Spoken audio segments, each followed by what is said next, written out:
साफसफाई आणून डमुक दवाखाना आहे आतमध्ये, ऍडमिट बी होता येते आतल्या, रोज डॉक्टर तपासायला येतोय, चिंता करू नका तुम्ही. नाही तर मी ज्याला गेलो तुम्ही बसा रडत, अजिबात नाही.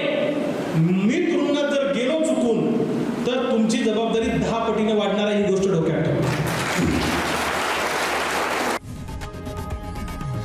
लोकशाही मराठी ऐका, पहा, जागरूक रहा.